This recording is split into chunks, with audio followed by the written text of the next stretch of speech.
E aí, galera?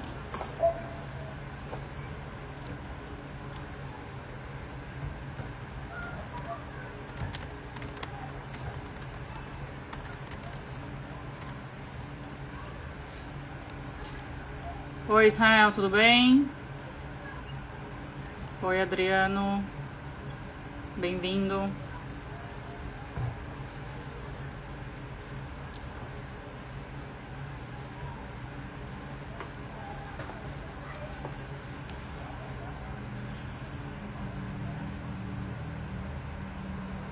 Oi, João.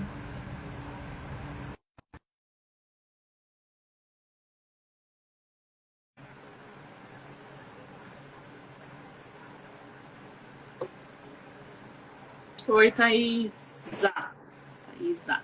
Oi, boa noite a todo mundo. Oi, Amanda. Tudo certo? Tudo certo? Oi, Thaisa. Tô com a vozinha esquisita ainda um pouco, mas tá ok. Tá tudo certo. Vamos lá, hoje a visita sou eu. Hoje o papo é um pouco diferente, né? Do que a gente tá acostumado a fazer, mas eu acho que é até uma visita também pro início do podcast. É até legal para você falar um pouco sobre, né? Sobre como foi desde o início, como ele começou até agora, o projeto, né? Porque não é só um podcast, são as entrevistas no geral. Contato com as pessoas, enfim, como foi essa questão. Uhum. Então, bom, vou começar te apresentando quem você é hoje, porque afinal você é uma Ana Paula diferente da Ana Paula que começou o projeto. Então, a Ana Paula é advogada, perita, mentora, formada pelo FCC, pós-graduação em Propriedade Intelectual, Direito de Entretenimento e Mídia, pela ESA, da UB de São Paulo. Ela já atua como pesquisadora no GEDAI entre 2019 e 2023. Atualmente ela trabalha com contencioso, com a própria perícia, com direitos culturais, entretenimento, contratos. Quer se apresentar um pouco mais? Ou já fiz aqui o seu resumo? A gente fala UFSC, a Universidade Federal de Santa Catarina. Acho que você, não sei se você falou assim, não, acho que deu uma cortada no seu áudio. Bem, tem o meu escritório também aí desde 2020 e a Amanda está me acompanhando aí nessa trajetória desde julho do ano passado, né, Amanda? Fiquei bastante feliz com o seu convite, porque em vários momentos que eu faço as perguntas para as entrevistadas, eu teria dúvida do que eu responderia também, né? E uma forma de entrevistar as pessoas também é de se autoconhecer, então gostei da sua ideia da gente fazer um episódio sobre mim, para eu falar um pouco sobre a minha carreira, né? E tô ansiosa. Vamos lá. Eu acho que é legal até porque agora a Thaís também acabou de entrar com a gente, então é uma forma também da gente se conhecer como escritório. Achei É verdade, é. interessante. Uhum. Então achei legal. Então vou fazer a primeira pergunta, que é o que a gente sempre pergunta para todo mundo. A primeira pergunta, já que a gente tem essas perguntas mais padrão, mas qual a maior mentira que te contaram sobre o direito? Essa sua visão mudou, assim, desde o início, ouvindo a visão de outras pessoas, isso mudou ao longo desse tempo? Engraçado que quando a gente fez esse projeto do Mulheres da TI, essa sugestão de primeira pergunta foi até de uma estagiária que tinha na época, e eu achei genial, porque bem nesse começo da faculdade que a gente às vezes se frustra, né, com essa questão de entrar com um propósito e ali nos primeiros anos da faculdade ver que é completamente diferente do que era da nossa expectativa, né? Então eu acho que a maior mentira que me contaram sobre o direito nossa, tem tantas, né? Eu acho que tem três principais, assim. Primeiro, que direito é justiça, que é bem uma expectativa que a gente acha que a gente vai corrigir o mundo através do nosso trabalho e a gente só faz o que realmente está dentro do nosso alcance, né? A gente não vai ser o justiceiro ali do rolê. Acho que a segunda mentira é que a gente vai ser milionário sendo advogado, né? Assim, realmente algumas áreas. Hã? Tudo criou essa mentira. A sério. Ou que você... Eu acho assim, depois de uns anos, sim, mas você já acha que pegou a OAB, você já vai sair milionário, já vai pegando causas milionárias, né? E a terceira é que a gente acha que aprende na faculdade o que a gente vai usar na advocacia e é só assim, sei lá, chutaria uns 30%. A gente estuda 5 anos, né? E faz pós-graduação e tem coisas que a gente não aprende, né? Uma coisa que eu acho assim bizarra é a gente não ter uma aula sobre redação de contratos na faculdade. E é uma coisa que a gente faz muito no nosso dia a dia, né? Então, tem coisas que a gente aprende na faculdade. Claro, tudo é muito valioso e relevante, mas existem ainda mais coisas que eu acho que a gente usa mais no nosso dia a dia. Poderia ser um pouco mais focado na questão profissional e não só estudar a lei, sabe? Eu sinto que, assim, eu e você somos pessoas que graduaram, estou me graduando, mas, enfim, fizeram um trajeto acadêmico principal, a graduação, em faculdades públicas. Então, essa veia acadêmica, em detrimento de profissional, acaba sendo ainda mais forte, né? Então, algumas coisas como, por exemplo, evitar o litígio, não chegar no litígio, como lidar com o cliente, lidar com a situação de forma a não chegar no litígio, não é algo que a gente explora muito, né? Então, assim, tese isso é a base do nosso CPC, era pra gente estar com isso já entranhado na gente, já saindo da faculdade, não é o caso, a gente explora demais o processo em si. Então, tem essa diferença, eu sinto bastante isso. As matérias iniciais que a gente vê também são muito academicistas nas faculdades tradicionais, nas faculdades públicas. Então, acaba que a gente tem um pensamento que foge muito do dia a dia, porque a gente acaba vendo de fora, de outros lugares, ou então com as experiências de estágio que a gente tem ao longo da faculdade, mas não vê outras abordagens que a gente poderia ter na faculdade em si, né? Sim. Concordo, também acho que tem uma formação bem diferente das faculdades privadas e das públicas, né? Tem bastante diferença de formação nesse sentido, mas acho que nós duas tivemos boas experiências corporativas, né? Fora desse âmbito meio caixinha padrão que é tribunal, Ministério Público ou Defensoria Pública e só área acadêmica, né? Você fez a questão da empresa júnior, eu também tive algumas experiências em escritórios, acaba abrindo bastante o leque de visão, né? Sim, assim, eu vejo que aos poucos surgem algumas oportunidades de trabalhar isso. Mas aí vai muito da iniciativa da pessoa em si também, né? Não é algo da grade curricular, digamos assim, cada um. Bom, fazer a próxima pergunta. Quando você se deu conta de que queria trabalhar com propriedade intelectual e as maiores dificuldades enfrentadas na época? Eu trabalhei no final da minha graduação, eu já era assistente, né? Não era mais estagiária, eu já era assistente num escritório de advocacia, um escritório grande até no sul do Brasil. Em Floripa ele era pequeno, era só eu e um sócio, mas a gente era meio que filial de um grande escritório de Porto Alegre. Na época era o quarto maior escritório do Brasil em número de pessoas. E aí, ali em Florianópolis, né, na época que eu era assistente, ainda tinha essa questão do processo físico. Agora é tudo digital, mas na época o processo era físico, então a gente ia muito no tribunal, protocolar as coisas, despachar, não tinha balcão virtual, tinha que pessoalmente falar com as varas.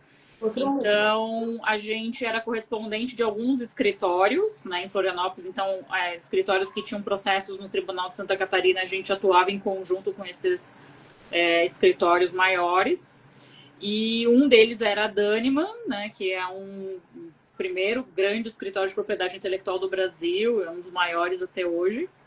Então a gente lidava com casos bem interessantes, assim, da Red Bull, teve até o caso da patente da urna eletrônica, Smirnoff, McDonald's. Então, assim, eu considero clientes super premiums, né, para alguém que nunca viu PI na vida, né? Então, você lidar com um caso de patente da urna eletrônica, nossa, pensar que isso pode mudar assim, a história do país, né? Então, me chamou bastante atenção na época. essas ações, assim, achava bem interessante. E lidar também com os advogados de grandes centros, né, que era São Paulo e Rio, era um outro tipo de trato, né, tendo em vista que em Floripa tem um pouco essa advocacia mais familiar, assim, mais artesanal, né, então era um outro tipo de advocacia que não era muito comum em Florianópolis. E aí, eu me assim, enfim, gostei dessa área, mas não pensava em trabalhar com isso, porque era uma pegada meio industrial, assim, não me interessei muito na época. E quando eu me formei, eu estava um pouco perdida, não sabia o que eu queria fazer, e os amigos dos meus pais deram, né, meus pais eram artistas, aí eles deram a ideia, por que eu não fazia direito ao audiovisual, porque ninguém fazia isso. E eu falei, genial. Já transito bastante na área, já conheço as pessoas, entendo o mercado, porque cresci dentro dele, né? Meus pais são da área. E gosto, né? Acompanho, sempre vivi muito a parte cultural de Florianópolis, Santa Catarina no geral. E gostei bastante da ideia. E aí comecei a procurar, né? Quem que era? Quem que trabalhava com isso no Brasil? O que era isso? O que era direitos autorais, né? O que era direito audiovisual? E aí, quando eu peguei a OAB, falei, bem, tô pronta, né? A gente acha que pegou a OAB, tá pronta. Né? Tô pronta para trabalhar com direito audiovisual, como faz? Aí, esses amigos dos meus pais falaram, quando a gente quer contratar um escritório, a gente contrata um tal de Cisnic, né? Que é um dos maiores escritórios de entretenimento do Brasil. E aí eu fui, quem é esse Cisnic? Deixa eu procurar quem é. Aí literalmente fui atrás dele, me apresentei, falei quem eu era. Estava pensando em ir para um grande centro, que, né, no caso era o Rio de Janeiro, que eu tinha família lá, que é onde você mora.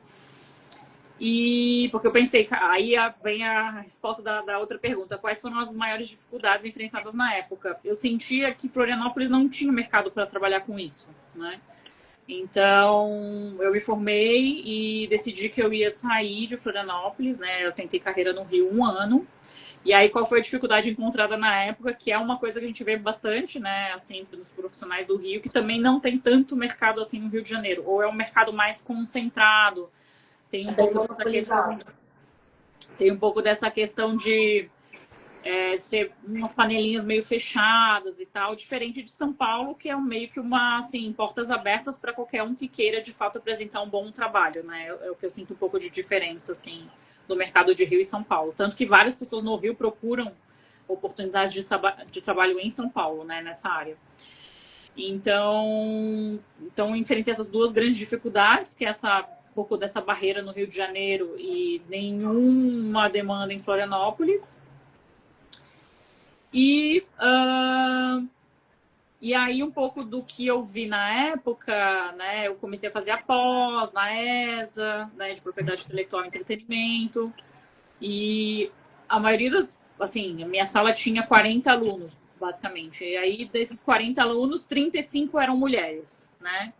E aí eu comecei nossa, tem bastante mulher nesse mercado, né, e tal. Abri meu escritório. Quando eu inscrevi o escritório nos rankings de advocacia, que nem eu vi lá, quem é o Cisnic, né, eu queria ver quem eram as referências e tal, para ter como parâmetro. Uhum. E eu via que quase não tinha mulheres, né, a maioria eram homens, assim, os advogados que eram citados, os escritórios, a maioria ali os sócios nominativos eram homens. E eu falei, poxa, não faz sentido, né, se eu tenho 35 mulheres numa sala e ali na ponta da lança só tem pouquíssimas mulheres, não tá fechando a conta, né? O que tem de errado?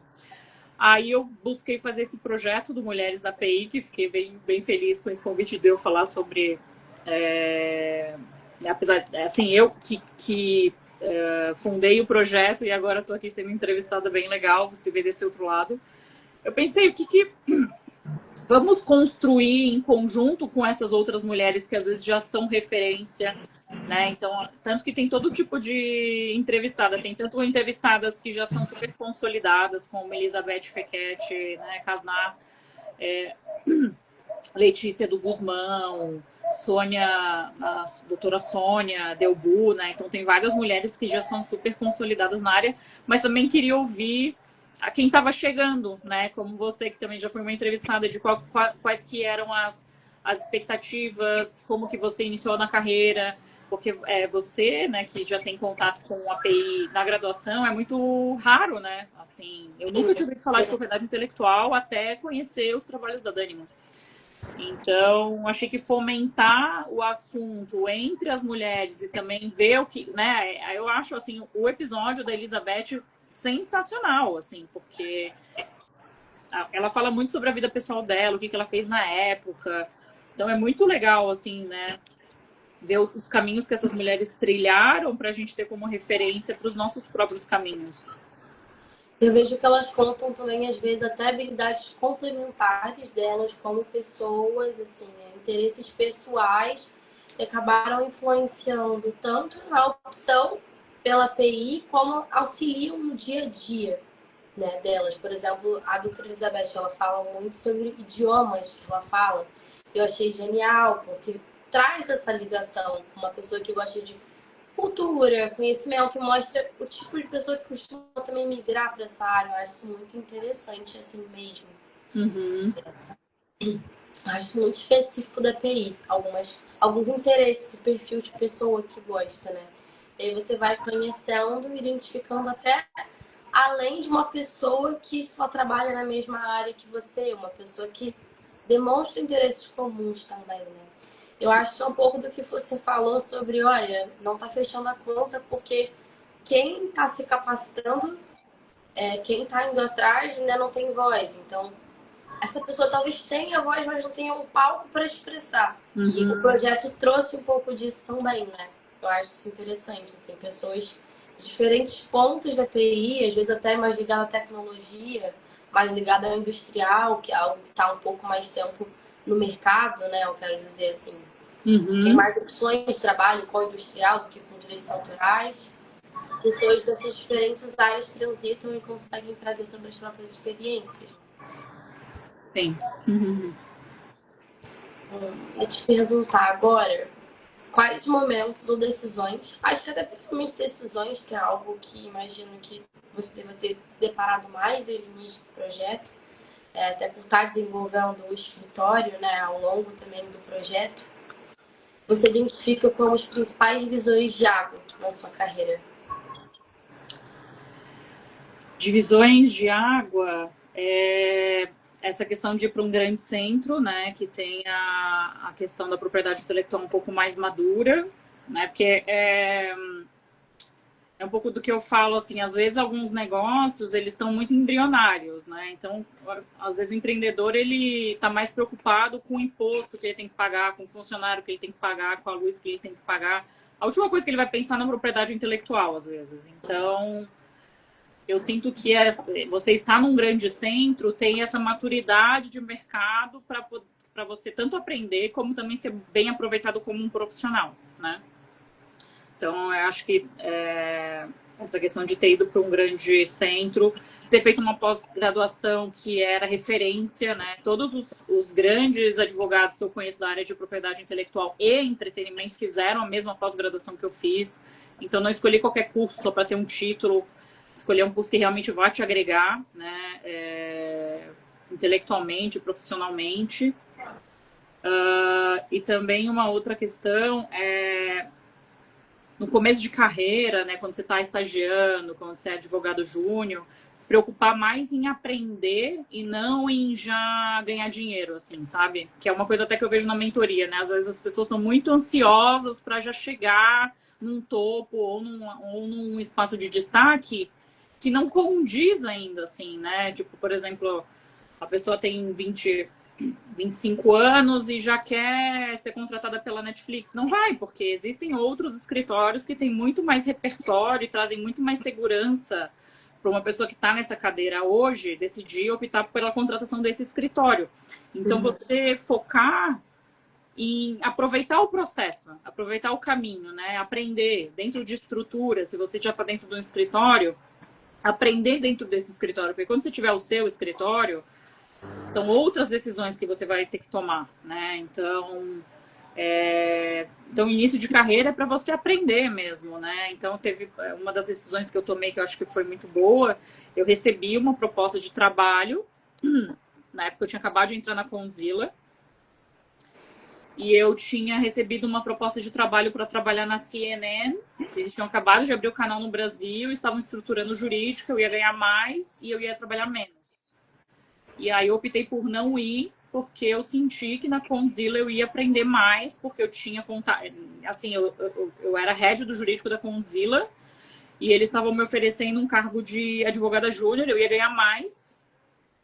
Mas ainda assim não optei porque eu achei que eu não me via mais como advogada júnior. Eu queria responsabilidades, eu queria assim a batata quente na minha mão para saber como que eu deveria decidir naquele momento, né? Então eu optei por não pegar esse cargo por conta do aprendizado, não foi pelo dinheiro. Então eu acho que é uma coisa que eu recomendo. Claro, assim, se você está passando uma dificuldade financeira, isso pesa, né?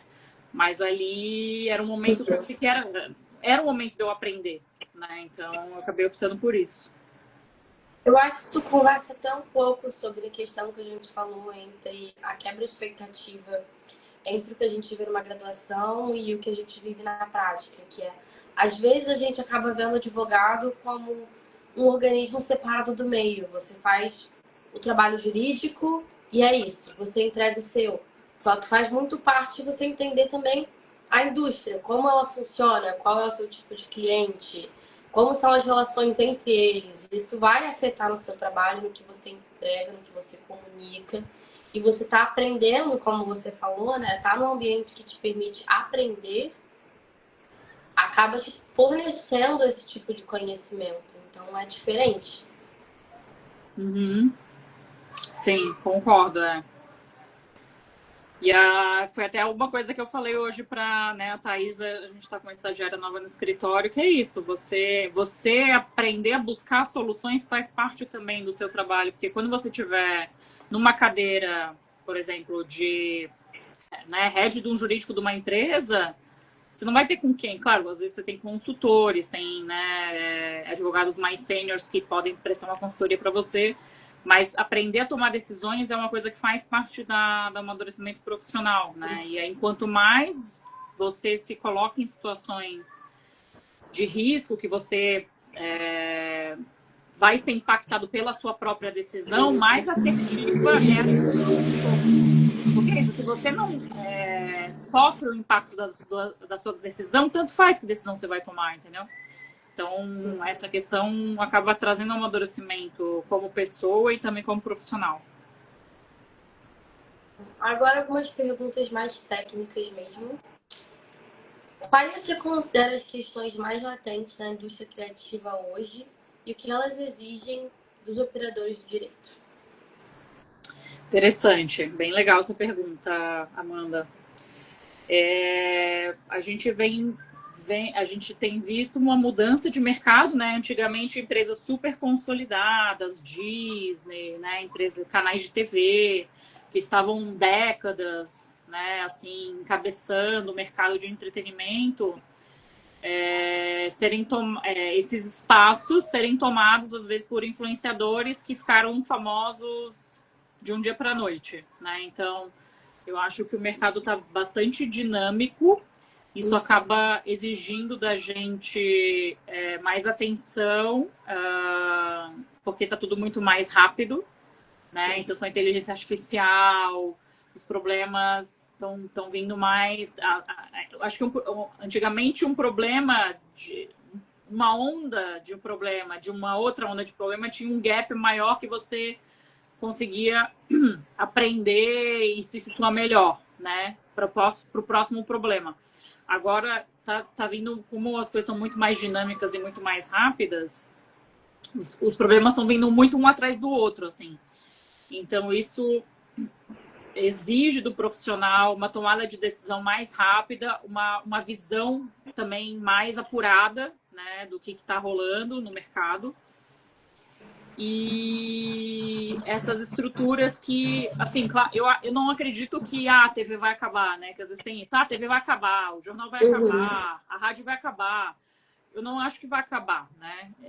Eu acho que acaba que é pulverizado, né? Esses mercados que já super dominavam, essa atenção para esses mercados acaba sendo pulverizado entre outras coisas, mas nunca vai acabar, né? recentemente recebi uma carta escrita à mão em casa, né? Uma pessoa, enfim, me escreveu uma carta, né? Então é isso, não vai, os meios tradicionais de comunicação não vão acabar, né? A gente só tem que estar, de fato, atento a tudo que está rolando, porque eu acho que o objetivo do profissional operador jurídico é justamente antever problemas para blindar os seus clientes, né? Então, a gente está sempre atento a isso, que é o grande desafio. Eu acho que a PI em si ganhou um espaço maior em termos de ativo hoje, porque identidade visual é um ativo enorme hoje, principalmente no Instagram. E se você não protege rápido, vira uma trend. Antigamente, o que era trend? Hoje em dia, é algo que, se você colocou para o público, todo mundo achou legal e ainda não é seu, vai se perder. E você não vai conseguir rentabilizar, né? Então, acaba sendo uma urgência completamente diferente do que se tinha antes. É algo que, em questão de um dia, você pode perder se você não tiver já um planejamento de como isso vai ser colocado ao público, né? Exato. Por isso estamos aí. Pegando esse gancho, quais as demandas em PI você acha que vão estar em alta em 2026? Então, como eu até falei hoje na reunião, né, de kickoff da semana, eu acho que o grande desafio da PI hoje é ser utilizado como peças estratégicas num tabuleiro onde às vezes a PI não alcança, né? Então você utilizar esses ativos que são protegidos por propriedade intelectual para cobrir situações que tem esse valor, esse ativo invisível, esse valor e esse ativo intangível que não é protegido pela PI. Então, ele ser utilizado, que antes era muito assim, registre sua marca, faça seu registro autoral. Uma coisa meio mecânica, que não tinha uma estratégia, né? E hoje em dia a gente vê várias coisas que estão bombando, principalmente, né, depois dessa masterclass que a gente fez com o Bruno para entender o mercado de previsão e apostas, que eu acho que é uma coisa que está muito em alta, assim, até por uma coisa de investimento, né? As pessoas estão sempre se antevendo o que vai estar em alta para poder tomar os próximos passos. Como usar a API de uma forma estratégica para a API não ser um fim em si, né? Registrar a marca não ser um fim em si, mas isso ser um passo de uma grande estratégia de proteção de um ativo que às vezes, foi até um texto que eu publiquei hoje, às vezes pode ser à vista de uma laje na Rocinha, que não é protegido por PI. Ou do macaquinho que está no zoológico sofrendo bullying dos outros, né? É um ser vivo, não tem direito de personalidade. Então, como a gente consegue utilizar esses ativos para proteção e rentabilização e monetização de ativos que tomam a atenção do público e que geram valor? Que se está tomando atenção, então gera valor para esse público, que consome isso, né? Tem até agora, ultimamente, uma visão de sociedade da atenção. Hoje em dia, o que traz atenção é o que gera valor. Tudo vira atenção. O que consegue atenção por mais tempo é aquilo que as empresas vão atrás. Então, realmente conversa muito com o que você falou. Acho que a nossa última pergunta mais complexa, deixei para o final, para dar uma refletida sobre, que é: qual dica você daria para você mesma se você pudesse encontrar o seu eu do passado, principalmente seu eu que estava começando esse projeto, seu eu que estava começando o escritório, por exemplo? Eu acho que teria assim dois grandes momentos para eu pensar no meu eu no passado. Seria mais ou menos a sua idade, né? De tipo, eu estar saindo da faculdade e o início do escritório, né? Eu acho que quando eu estava saindo da faculdade,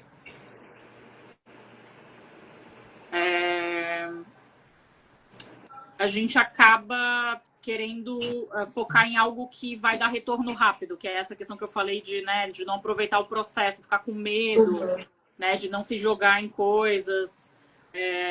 Mas esse é o momento, né? Eu acho assim, não tem nada assim que eu, putz, me arrependo, mas eu acho que o conselho que eu me daria é por aí. Vai, segue a tua intuição, que é mais ou menos por aí o que tu tá planejando. Então, é o momento de errar, é o momento de aprender, né?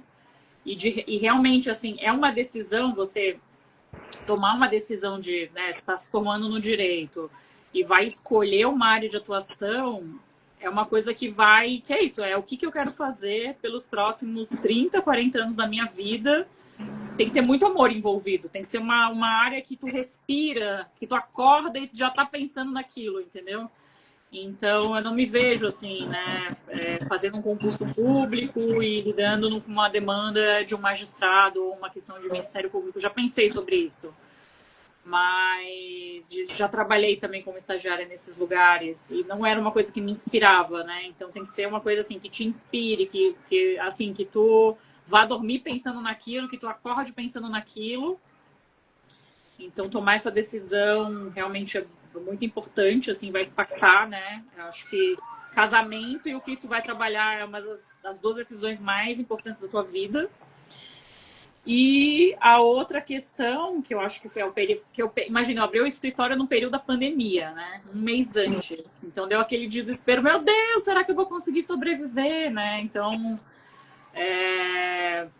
pensar que as coisas vão cada vez, assim, acho que o mercado fica cada vez mais competitivo, as questões ficam cada vez mais complexas, mas o pior já passou, sabe? Assim, o pior já passou, confiar que vai dar tudo certo, mas também não sentar a bunda no sofá e achar que as coisas vão acontecer sozinhas, né? Ter essa noção de autorresponsabilização, mas existem assim, imagina que advogado júnior, às vezes não tem nenhuma experiência, ainda assim o cara consegue captar clientes, consegue fazer negócios, né? Então, se lá eu, advogada, né, recém abrindo escritório, conseguir sobreviver, digamos assim, né, a uma pandemia, né? A maioria dos negócios no Brasil encerram com 3 anos, né, de abertura. Então,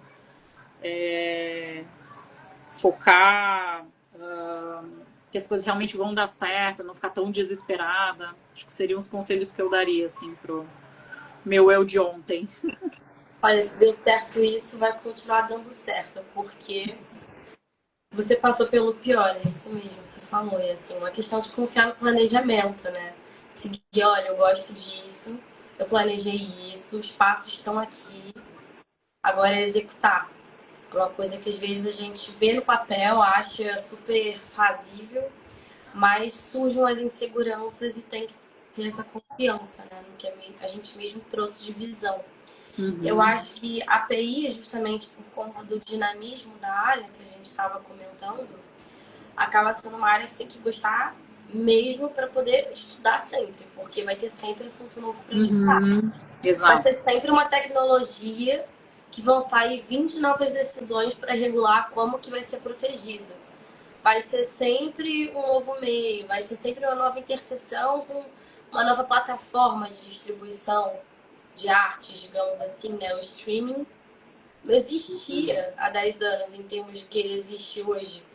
A Netflix dominou no início, hoje tem sei lá quantas plataformas, né? Não tinha plataformas nacionais, hoje o Globoplay já é também um expoente. Então, coisas que vão surgindo, como é que isso funciona pra gente? Você acaba tendo que gostar muito, porque senão você não vai estar atualizado e não vai entregar o seu melhor trabalho, né? Exato, é isso aí. Antes de você começar as perguntas de fechamento, eu só queria responder aqui a pergunta do Felipe. Ele perguntou assim: quais escritórios, referências que eu poderia correr atrás para ganhar experiência na área do direito do entretenimento? Felipe, ele está assistindo aqui a gente. A gente tem aqui o nosso programa de mentorias, que é o Entre Telas, tem aqui na bio do meu Instagram, né? E também a gente publica toda semana vagas, tanto vagas quanto eventos de IPI no perfil do APBM IP também, tá no meu, ali na minha bio do Instagram. E vagas de entretenimento aí no perfil do Entre Telas. Aí você fica ali de olho nos cursos que a gente está oferecendo, nas masterclasses, nas vagas. A gente publica toda semana. E tem bastante vaga, né, Amanda? A gente acha que não tem. Nossa, eu recebo toda hora. E a gente publica e acaba divulgando. Então, com certeza vai ter algum momento aí que o mercado vai te ver, Felipe. Tá bom?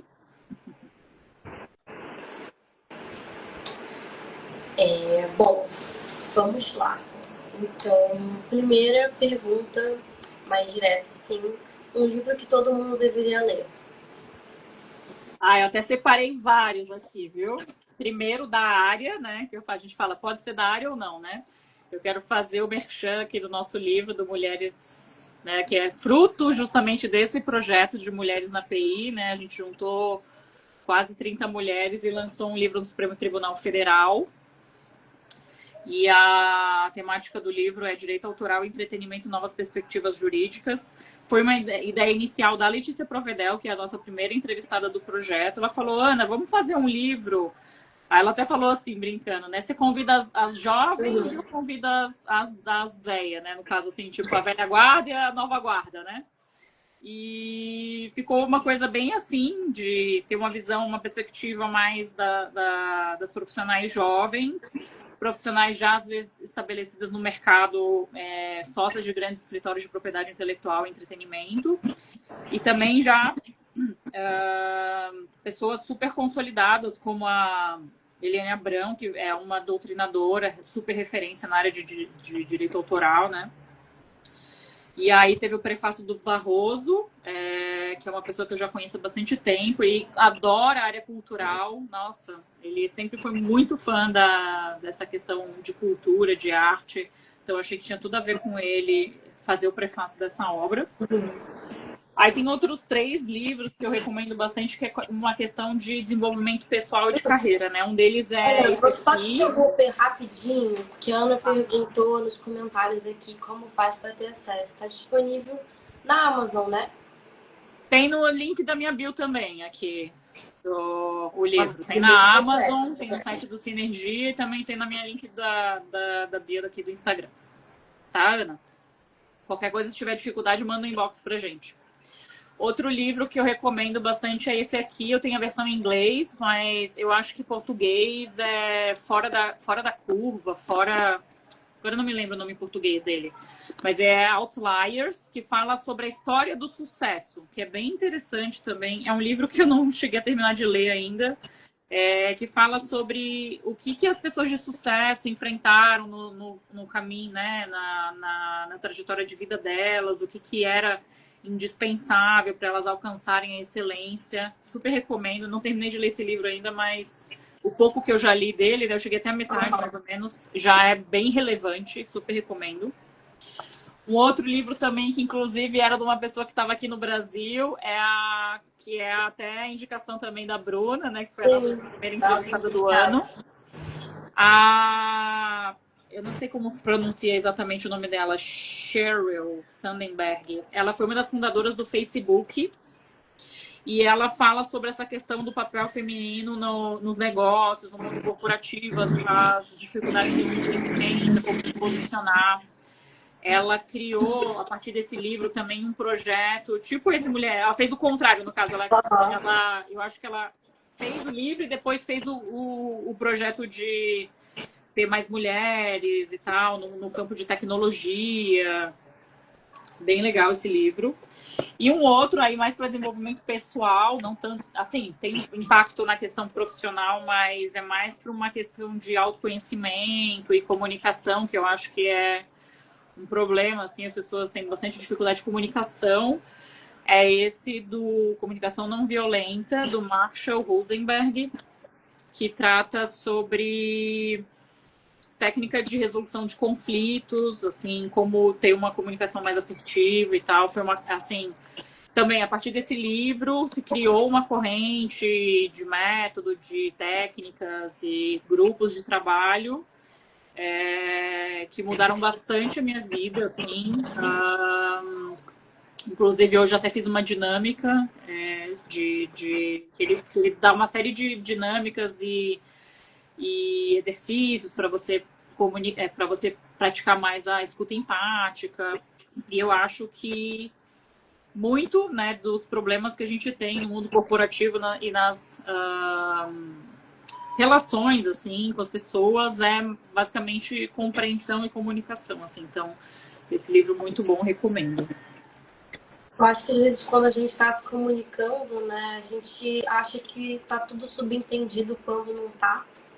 Eu acho que isso é uma dos pontos principais, né? Não sei se o livro chega a explorar isso, mas acho que, como você falou, tem alguns problemas de comunicação, essa questão de se comunicar bem, se comunicar para o outro que está te ouvindo entender, né? São pontos que a gente trabalha. Vou até dar uma olhada no livro, porque eu acho muito legal livros sobre comunicação de modo geral. Já mandei para um monte de gente, inclusive também já te mandei.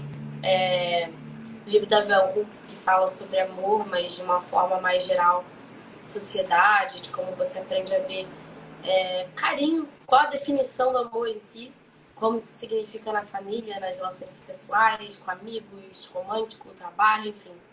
Né? Definição disso, como é que se aplica. Então, eu acho muito legal. Vou dar uma olhada, com certeza, principalmente nesse último livro que você passou. Uhum. Bom, vou te perguntar agora uma frase que define a sua vida profissional ou pessoal até o momento.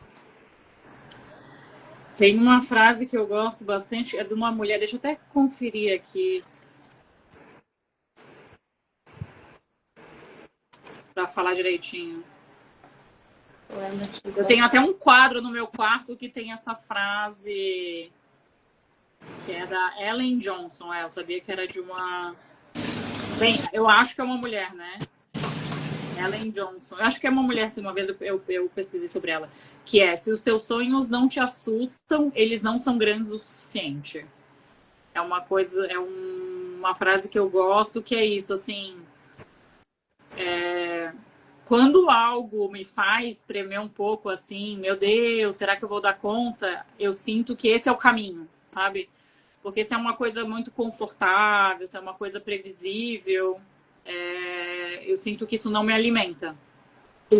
Então a gente acaba ficando nesse conformismo ou numa situação mais passiva, né? Às vezes profissional, às vezes num relacionamento, né? Às vezes... Então a gente vê, às vezes, muitos relacionamentos tóxicos ou pessoas infelizes no trabalho, porque eu acho que não escutam, não se escutam, né? Não pensam assim, nossa, o que me desafiaria hoje? O que faria sentido para mim hoje? Então, eu sinto isso, assim, que se uma coisa me dá aquele, nossa, será que eu vou conseguir? Será que eu consigo, né? Dá aquele tremorzinho, assim, que é o caminho certo. E eu gosto bastante dessa frase, eu tenho até um quadro no meu quarto que tem ela e costumo falar bastante para as pessoas também. Acho que você às vezes acaba perdendo o brilho, né? Você não se conecta com a essência do que te fez começar aquilo e cai no automático. Quando você não projeta os sonhos de uma forma contínua, né? Às vezes as pessoas pensam, o sonho é esse. Não, o sonho está esse, né? O sonho é algo que vai mudando de acordo com o seu momento profissional, seu momento de vida, né? O sonho está, ele não é. Então, acho que isso é algo legal. E, assim, às vezes a gente pensa em frase como uma coisa muito motivacional, boba, mas no fundo é o que você internaliza, né, pra você, o que acaba virando a sua verdade ao longo do tempo. Eu, pessoalmente, eu vi em algum lugar, ultimamente, uma frase que era assim: When you don't show up, you lose the version of yourself that shows up. Quando você não aparece, você perde a versão de você mesma que aparece. Então, às vezes, quando eu tô num momento ruim, tipo, nossa, meu Deus, não queria estar fazendo isso, não tô com a cabeça boa pra fazer isso, eu penso, olha, não é um pontinho, né? Não é um grão de arroz, é a montanha inteira. Quando você deixa de fazer algo com que você confiava em você mesmo, você perde a versão de você que você confia. É um todo. Então, esses pensamentos que você tem, essa questão do sonho que você fala, eu acho que é algo que você internaliza, não é só uma frase, né? Algo que você constrói como uma verdade para você ao longo do tempo. Eu acho legal. Acho que por último, te perguntar, uma mulher que te inspira. Nossa, eu fiquei pensando sobre essa pergunta, porque são tantas, né? E uma coisa que eu achava legal nas entrevistas é que muita gente citava a mãe, né? E não sei se algumas pessoas sabem, mas eu tive uma relação muito. Hoje em dia, minha relação com a minha mãe é ok. Mas eu tive uma relação muito difícil com a minha mãe, né? Então, mas ainda assim, ela é uma referência para mim, é profissional. Também ela tinha, assim, muita visão. Até hoje eu acho que minha mãe tem.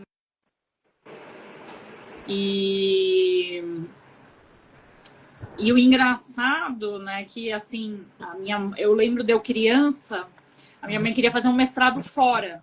Eu lembro dela estudar, fazer o TOEFL, se preparar, mas acabou que não deu certo, né, o projeto.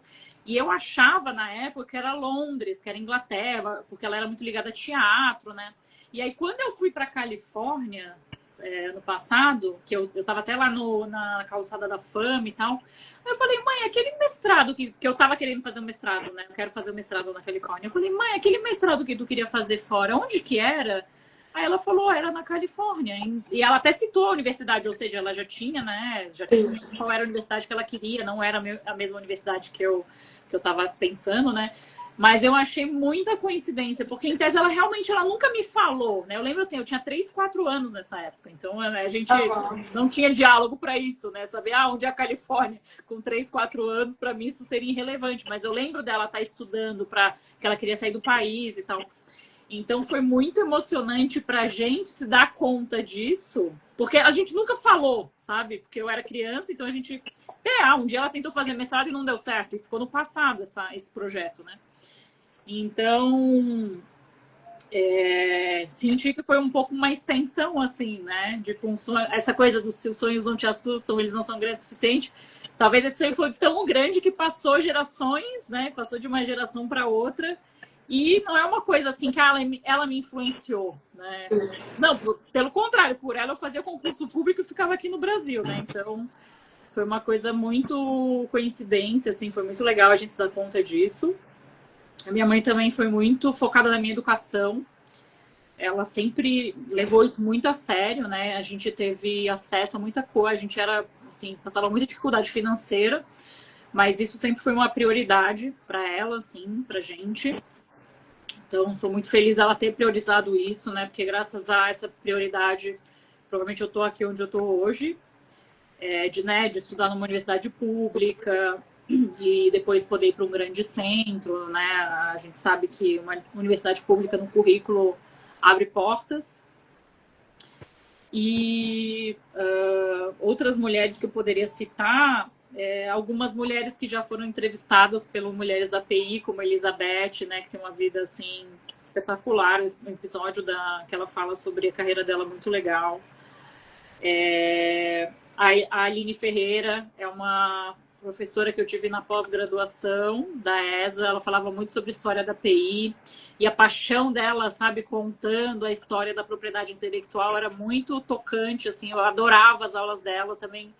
É uma profissional da área, mais focada em industrial e já foi nossa entrevistada também do projeto.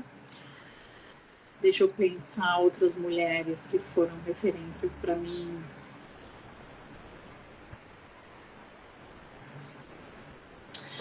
Teve, assim, às vezes não uma mulher em específico, mas situações que eu tive como referência, né? Eu lembro de uma vez, eu não, assim, de cabeça agora eu teria que pensar um pouco quem foi, mas eu lembro uma vez que eu estava assistindo uma palestra e uma mulher estava palestrando e alguém reclamou, assim, que, porque não tem tantas palestrantes nesse evento, você é uma das pouquíssimas mulheres que tem aqui. Isso é um absurdo, a pessoa meio que reclamando, assim, sabe? Uhum. E ela teve uma postura muito elegante, que ela falou alguma coisa no sentido assim, mas eu não quero estar aqui porque eu sou mulher, eu quero estar aqui porque eu sou uma profissional boa, né? Então, aquilo me tocou e fez muito sentido para mim, porque é isso, não ficar também usando o vitimismo, né? Eu nunca quis que o projeto tivesse esse viés de, vamos aqui choramingar o espaço que a gente não tem. Não, vamos. Infelizmente, estamos numa sociedade que sim privilegia mais o papel do homem, né? Mas não ficar lutando contra isso. O cenário é esse, o que a gente pode resolver a respeito, né? E eu acho que um dos caminhos é esse, que é justamente se focar em ser um bom profissional, se focar em entregar valor. E não assim, porque eu sou mulher ou porque eu tenho que ter algum tipo de privilégio, porque fui como é que é uma reparação histórica, porque não ter certeza do seu valor, ter certeza do seu trabalho, ter certeza do que você está entregando, se comprometer com isso, você como profissional, e ter fé que vai vir a oportunidade, que vai vir o espaço, né? Então, foi uma fala que me tocou. Assim, eu teria que pensar quem foi que falou isso, mas foi uma situação que putz, é esse tipo de posição que eu quero ter como mulher profissional, sabe? Ser valorizada pelo meu trabalho, pelo que eu sou, e não simplesmente, tá aqui a cadeirinha da cota feminina do evento, porque a gente tem que cumprir esse espaço. Nossa, sim. Acaba que às vezes a gente confunde com ter mulheres no evento com ter bons profissionais e ponto. E assim, eu acho importante o que você falou, porque a gente precisa do palco, mas o palco não é para falar de como a gente precisa do palco, é para mostrar o que a gente tem para Isso, entregar. exato. A gente tem para entregar. Exato, Porque às vezes quando tem uns eventos assim femininos, papel da mulher, eu quero saber aqui, essa mulher do Facebook, eu não quero, sabe, eu quero saber como que ela fez o Facebook, como é que ela construiu o Facebook, como é que ela criou valor dentro do ambiente de trabalho dela, e não ficar só, realmente, as mulheres não têm tanto espaço, e ficar nessa lamúria, entendeu? Tipo, vamos falar de ganhar dinheiro, que eu acho que é isso que vai trazer o diferencial para o nosso trabalho, né? Exato, exato. Eu ia ler também algumas questões que colocaram, a Ana colocou aqui também. Nessa área, nossos clientes raramente entendem o juridiquês, então ter uma boa comunicação é muito importante. Perguntaram também sobre a questão da inteligência artificial da API. Algum comentário? Sim, mas achei assim essa Cadê? Eu vi a pergunta aqui do. Como é que é o nome dele?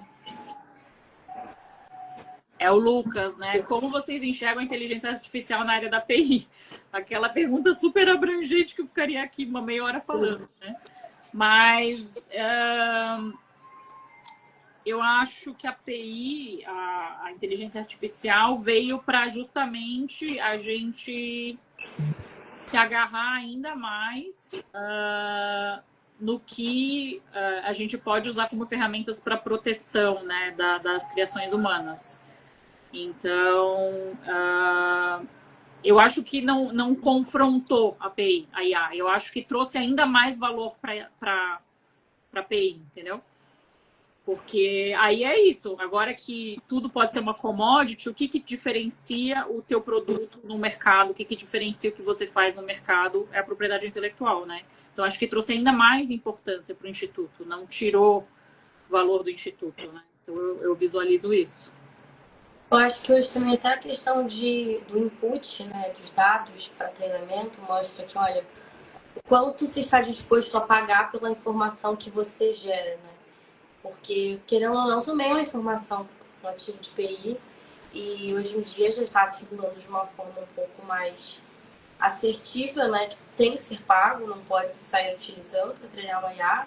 Então é um pouco do valor que tem a sua informação materializado mesmo. Não é algo mais hipotético, como talvez fosse quando a IA começou a ser debatida juridicamente. Sim, exato. Perguntar se tem mais algumas declarações finais, alguma mensagem que queria deixar para o final da nossa entrevista, terminando.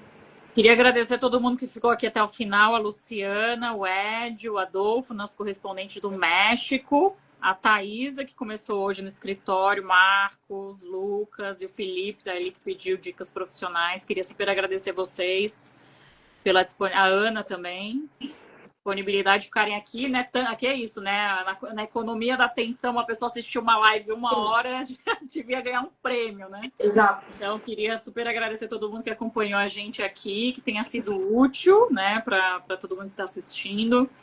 E para a Thaís também, a Thaís é que está começando agora, assim, ela soube também um pouco mais sobre a nossa história.